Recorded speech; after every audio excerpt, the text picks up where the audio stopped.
By the end of the month, most of the major sports leagues in North America are hoping to resume or start their seasons. 3 of those leagues will be doing it in Florida in a bubble scenario. That includes the WNBA. Canada's Kia Nurse just flew to Florida to start her season with the New York Liberty. Hartley to Nurse, good pass and Nurse finishes. You are in a state right now where the COVID-19 numbers are skyrocketing. It's a hotbed for COVID-19. What's your level of concern on what's happening around you? I know you're in a bubble situation, but what's your level of concern? Actually, it's a pretty high level of concern, more than I thought I was going to have when I got here. Obviously, we've been told a lot of different things and had a lot of different discussions about what the bubble is and what it entails. But I've had a higher level of concern and surprise since I've gotten here into what is considered this bubble, I guess. So that's been interesting to be a part of. Leaves it back for a Nurse 3. The WNBA has moved all 12 of their teams to the IMG Academy in Bradenton, Florida to start their shortened 22-game season. We did our testing right away and then we're sent straight to our room. So we've been quarantined. They deliver us food 3 times a day. And now we're kind of just getting into the swing of testing for the next 2 weeks. And then hopefully we can get on court, I believe, starting at the end of this week. She has been a clutch young player. Kia has been playing in the WNBA since 2018 and has represented Canada on multiple occasions. Going into year 3, she's actually one of the vets on her team, with 7 rookies, including first overall draft pick Sabrina Ionescu. She's had the chance to briefly meet with the new rookies in New York before flying to Orlando. That was fun to kind of get to know some of the rookies. And now, since we're all here, once quarantine is done here, we'll be able to kind of get to see everybody in person and have those conversations and hopefully finally get on the court together. So that will be really exciting. Kia has been active on social media when it comes to racial and social injustice. Coming up on City News, we speak to her about the unprecedented steps that the WNBA is taking to make sure female victims of police brutality, their names are not forgotten. In just a few weeks, the WNBA, which features Canadian greats such as Kayla Alexander and Kia Nurse, will begin a shortened season in a bubble environment in Florida. They'll be playing during the middle of a pandemic, but also during one of the biggest movements towards racial and social justice.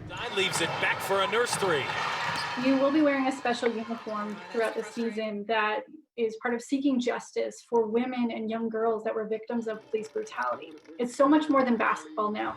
Have you thought about, this powerful message you'll be wearing when you're playing basketball? Yeah, I think obviously we've had a lot of conversations around social justice and what's going on in the world right now with police brutality and systemic racism. Obviously, it's a lot more in the States in the headlines and the news, but it obviously exists everywhere around the world, including Canada. And I think it's important that the platform that we have and the platform we have as the WNBA, using that for good. And I think what's really interesting about the bubble this year is that there's 144 of us in one place. So we have the ability to amplify our voices, and everybody in our league has a touch in different areas of the world. We have international people, we have people in the States.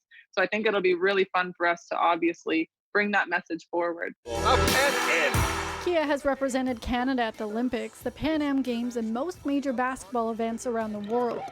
She has also dedicated her time to help foster young girls to stay in sport. As a role model, she realizes the impact it can have and why she chooses to use it to fight for social and racial justice. I'm a Black woman. I come from an interracial marriage, and I think I've really been able to see the differences, in where I've played and where I've lived around the world.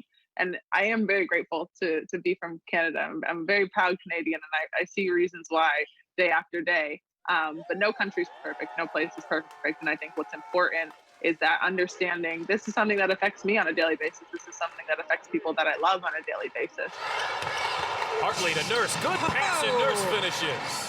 Kia would normally spend her season in New York with her team, the New York Liberty. But because of COVID-19, the entire league has moved to play in a bubble-like scenario in Florida. It's a pretty high level of concern, more than I thought I was going to have when I got here.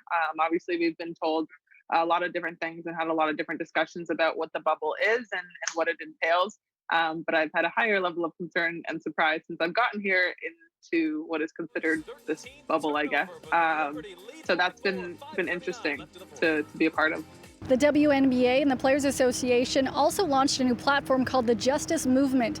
It's meant to amplify the players and leaders' voices within the WNBA. For City News in Toronto, I'm Lindsay Dunn.